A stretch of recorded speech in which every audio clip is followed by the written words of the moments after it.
Welcome to another episode of Crime Pays with Botany Doesn't. Now today I'm coming to you from a place I don't like to spend much time. I'm in the near northwest suburbs of Chicago in the not so beautiful town of Des Plaines to show you a magical phenomenon. It only happens once every 13, 17 years, but this is actually the 13 and 17 year cycle of these insects overlapping. So we get a massive brood. All right, this is the massive eruption of periodic cicadas. So we're gonna go check it out nice. Hopefully we don't get the cops called on us. That's why I got the kid. She's a good veteran, because you know, it's like if a guy's walking his dog or hanging out with his kid, he's probably, you know, the cops aren't gonna stop him and harass him. This is definitely the kind of neighborhood where the cops would, you know, stop you and harass you and whatever. I mean, I grew up being traumatized by neighborhoods like this. Look at all that fucking lawn too. Terrible. Anyway, we're gonna go see what's going on with these very cool periodic cicadas. You know, that's about the only thing that hostas are good for, is a courtship display. It's a spot for cicadas to meet, hang out, and, you know, schedule a date. That's the only thing they've ever been good for. I think it's safe to say if you don't like cicadas, you're a dick.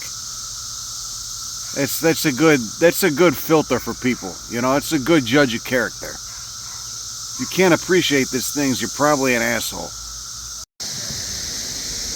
What kind of monster wouldn't love that sound? What kind of disconnected slob with no intellect or perspective could not love that sound? Dose them. Now here you could see they're on a bald cypress. Okay, we just got a plethora of their shells and exoskeletons all over the ground. You know what they're doing is overwhelming the system. Okay, which is a strategy I like to employ as well. The birds aren't even into them anymore. The birds, you know, probably feel like puking. I mean, it was a big deal when they gorged themselves on them. They're definitely feeding on cypress roots. That's cool. The cypress can take it. The taxodium will be fine. There's all, you know, when I was a kid, we used to take these and we'd put them on, you know, use them as little badges and stuff. We'd fill wagons with them. Now I do know there is a little bit less than I initially saw, you know, maybe 30 years ago about. But they're still there, you know, they're surviving the Anthropocene so far. Who knows where we'll be in 100 years, but definitely nice to see they're going for the taxodium. This is an ornamental taxodium. That's nice. Look at the roots on this ornamental taxodium. That's enough to fuck up a lawnmower. That's great. I love it. See, go get it, guys. See that? He's good. Look, he's getting it. He's about to open up tonight. There he goes. He just crawled out. How long you been waiting? 13 years or 17? Get it. You got it. You're doing great. You're doing a good job. You got it. Just keep going. There you go. Just slowly climb that fence. You get to the top. Just post up and open up tonight. I got a feeling no bird's even going to be coming after you. See, this is a Baker cypress. This is a native to a Northern California tree. Wonderful tree. Smells absolutely incredible. Smells divine. I had placed some cicadas here, but they've all taken off. So they're on the move now. They're busy getting it done. God, I love this thing. Smells incredible. Loves full sun, and it's one of the true Hesperocypris or cypress species, which is tolerant of our very cold winters here in Northern Illinois. They don't get that cold much anymore due to climate change. All the cicadas are flying around, so you know they're not here so much anymore. I mean, they're still there, but they've mostly taken up. They're up in the trees now. So these guys probably just emerged yesterday. See, there's the shell of one of them. We used to love sticking those on our shirts when we were kids, and they're waiting. I guess waiting to finally warm up, get it together, and they're gonna fly up into the higher regions of the tree canopy. You know, but it's honestly, I don't even remember. When I was like 9, I feel like there were 10 times as many.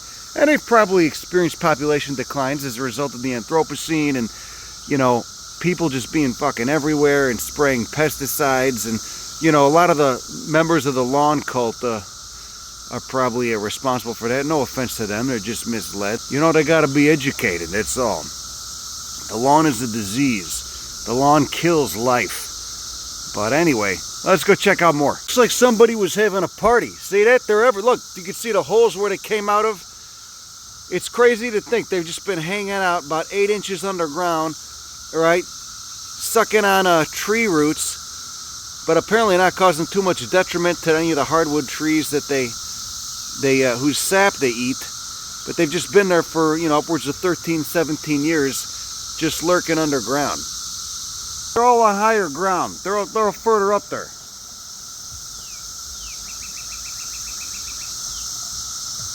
See them? You see them lurking there? There they go. See that?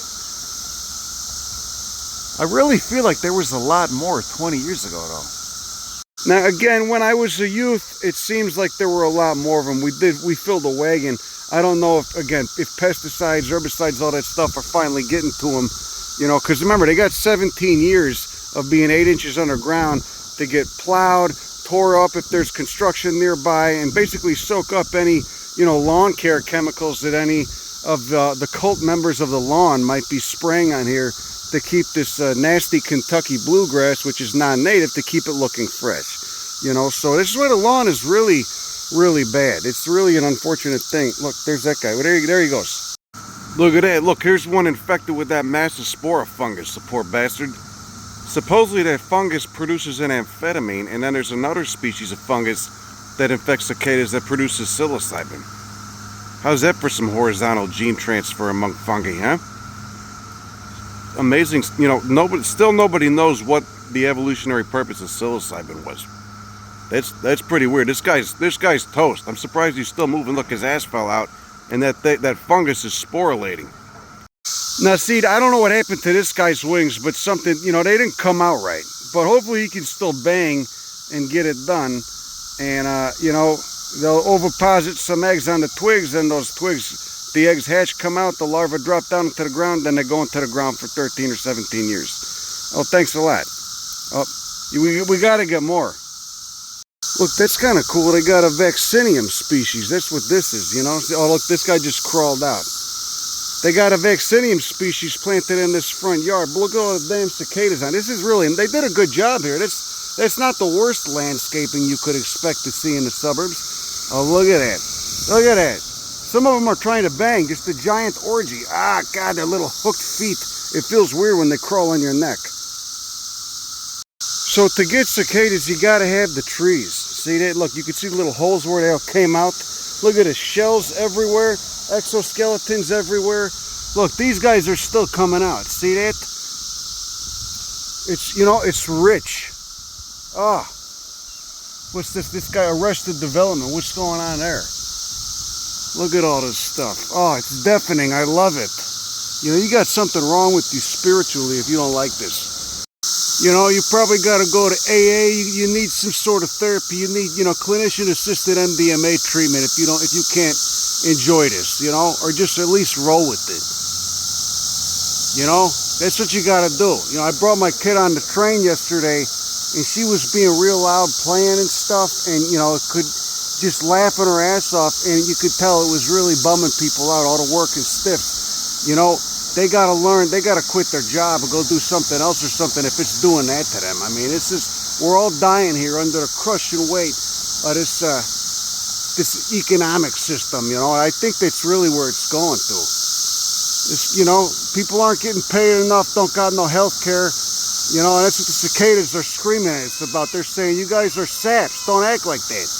Now, as you can see, this is a hellish cultivar, also known as the emerald green arborvitae. Now, Thuja occidentalis, the quote-unquote arborvitae, is a tree that's native to the region, especially when one traverses farther north, but this is a cultivar, so this is all the same clone. It's all the same phenotype, and it's very good for hedging, as well as instituting a feeling of bleakness, conformity, and like a good monotonous undertone, that there's no creativity or passion imbibed anywhere in this geographic location within at least 50 yards of this specific phenotype of the great tree Thuja occidentalis. Again, it's emerald green, all right, ubiquitous throughout Chicagoland. There we go. There's a dwarf hemlock. That's also a real just hot poker in the ass. That is really, you know, hot poker in the ass, being forced to listen to U2 or you know, Herb Alpert's Tijuana Brass on repeat, something like that. Now, if we step across to the street, look over here, we've got the ubiquitous blue spruce. Now many of these spruces are on their way out, especially the Norway spruce. They're not native to the region. They're just one of the few conifers that can tolerate the hot, humid summers. You know, I wish they were planting Taxodium or Metasequoia instead, but these blue spruces are very common throughout suburban Chicagoland. And again, they are being attacked by quite a few pathogens, both insect and fungal pathogens. And with the increasing warm, humid summers, they're just really not going to be a possibility anymore. But at least blue spruce is native to the continent. Norway spruce is obviously not native to North America. Moving on, here we go.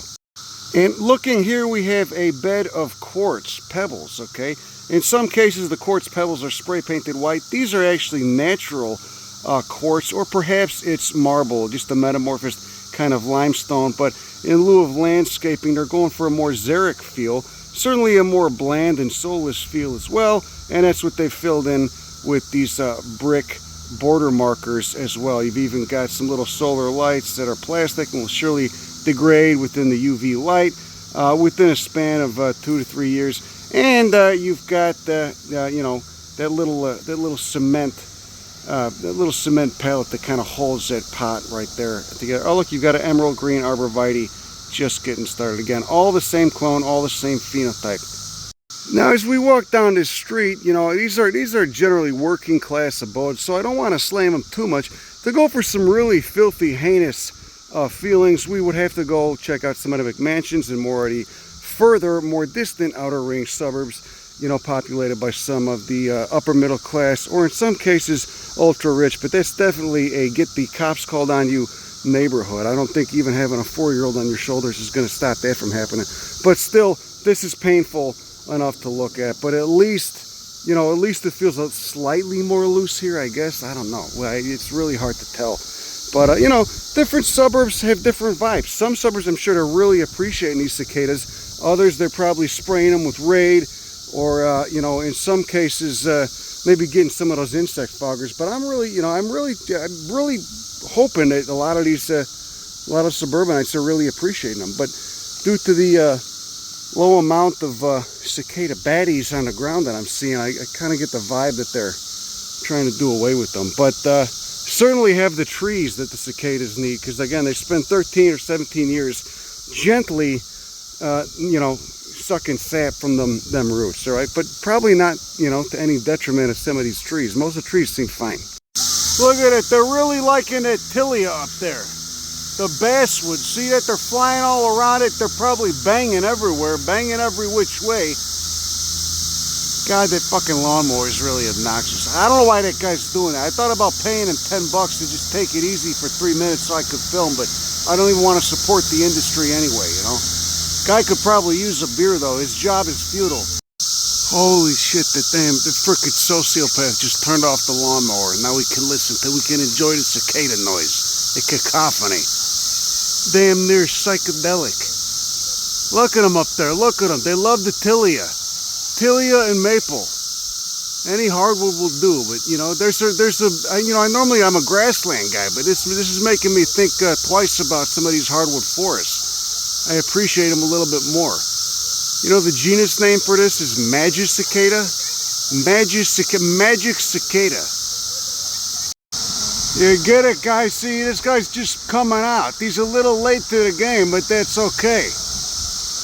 Massive food source for the birds and squirrels. You know, I probably don't want anything to do with these things anymore. I bet they taste kind of foul. You know, so you've got that screeching noise, and you've got that gentle whir in the background too. There's 2 different frequencies going on here, and they're both enjoyable.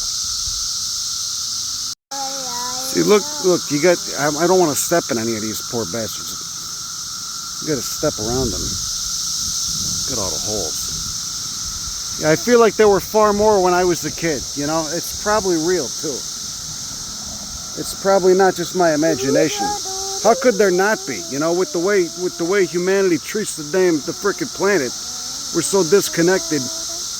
You know, how could 17 years worth of spraying pesticides not take out a couple of these things? I'm sure that's happening, but regardless, you know, but that's also a good indicator. You could tell that this, you know, there's been no plowing or whatever here in this park, no construction, no development, no laying concrete for at least the last 17 years. See, and these guys, on the other hand, are getting down. See, you don't need wings to get down. You don't need fully formed wings to get down. Oh, there they go. Someone's going to be ovipositing on a twig later on, aren't they? Yep.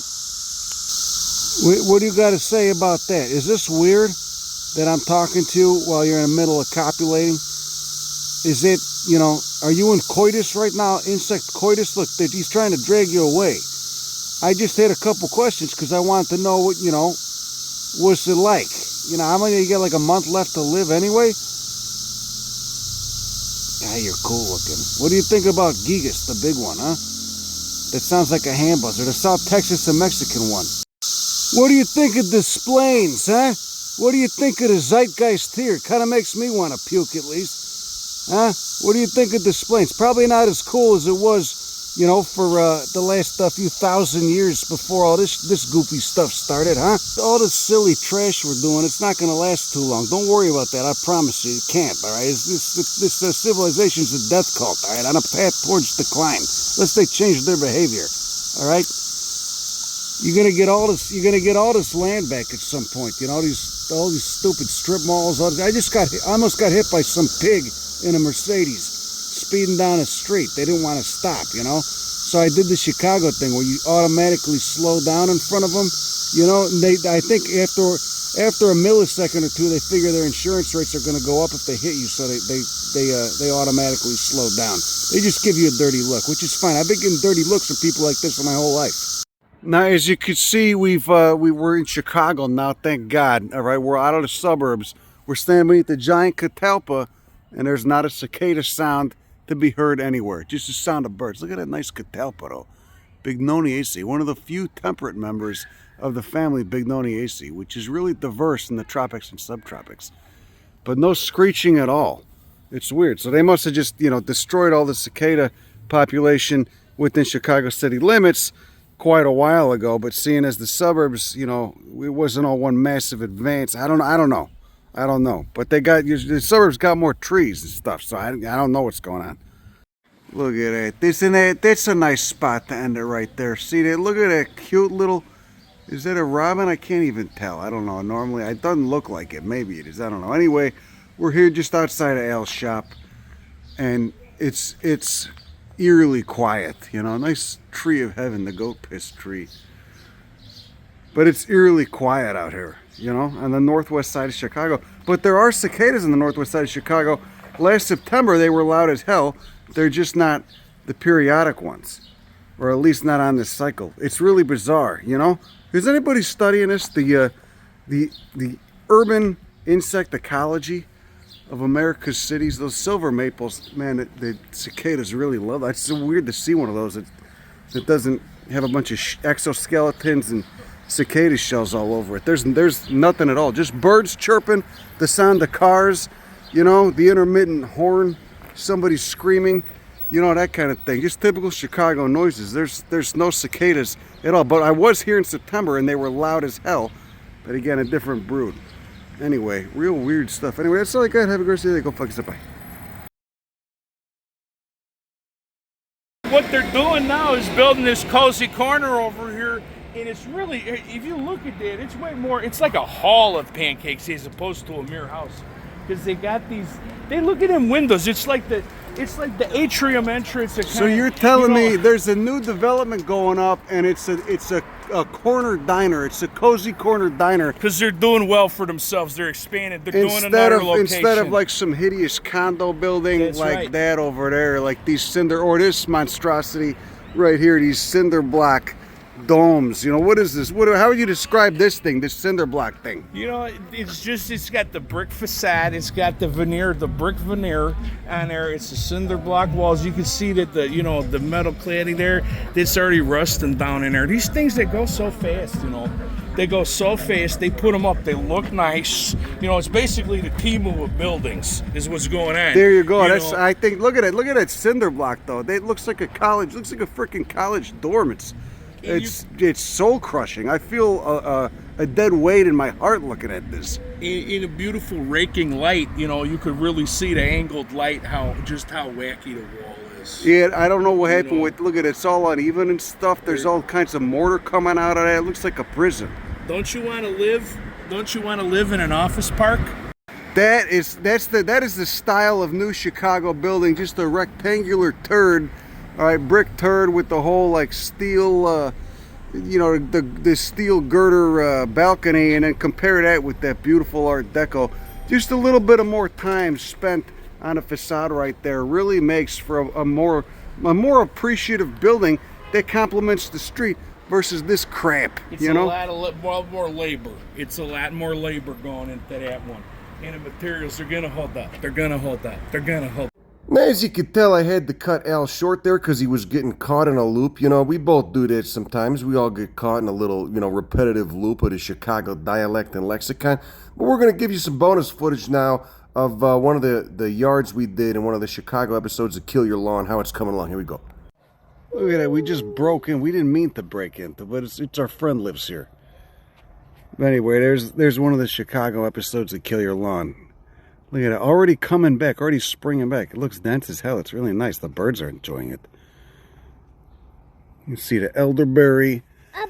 Yeah, the birds. You get the penstemons. You got some Symphotrichum. You got the silphiums coming back. I know there's a bunch of birds in there. It looks really good. Daddy, it's a bunny. Okay, you know, we broke. This is breaking and entering. We got to dip out. I know, I saw it. We got to dip out. We're breaking and entering right now. Come on.